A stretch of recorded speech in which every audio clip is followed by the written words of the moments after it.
Okay, so this is us showing the main diaphragms that we are going to be looking at today.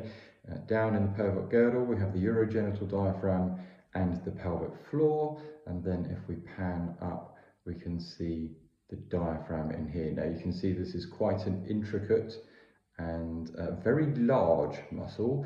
Comes down here, we probably talked about this in clinic, protects the anterior surface of the lumbar spine, although crucially these areas here are less protected. So what we're going to be doing today is a diaphragmatic release. It's very important that we avoid this section here, this little process here in green, the xiphoid process. Now, it does stick down. Some people have a bifurcated one, so it kind of looks a little bit more like that, and it sits closer to the ribs. Some people are trifurcated, so it has three. Irrespective of what yours looks and feels like, we're going to avoid this area here so we don't irritate this xiphoid process, because it's actually attached to the main portion of the sternum here with a joint. We don't want to cause any irritation there. So when we are releasing the diaphragm, we want to be working only along this anterior portion here and anterior portion here.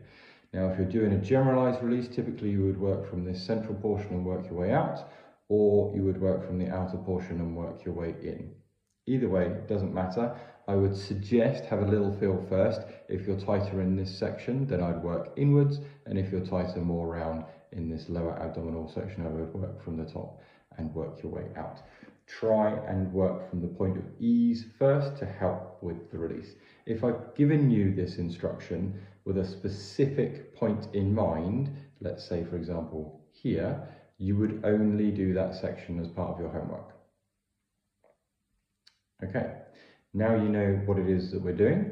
Let's see how we do it.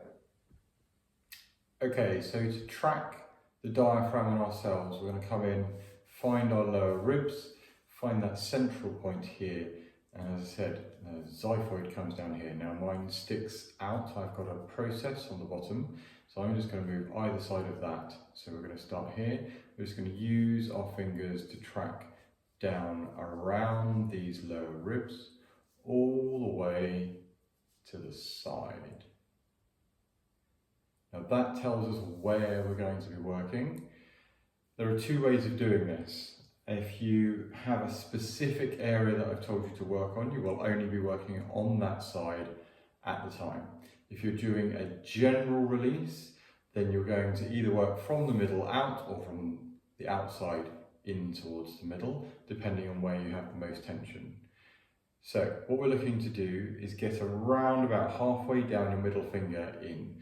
So nice and relaxed in the abdomen, so it's easiest done seated or laying down with your knees up. And you should find that you can just tuck those fingers nicely underneath and they go roughly halfway in. So there's no need to do a release here. Now, if I was to come in here, there's a little bit of a need to do a release there. Can you see we're only down to like that first knuckle point just here? So this would be where I would do my specific release. But I'm going to show you the general release and you use the same technique if you're doing that specific spot.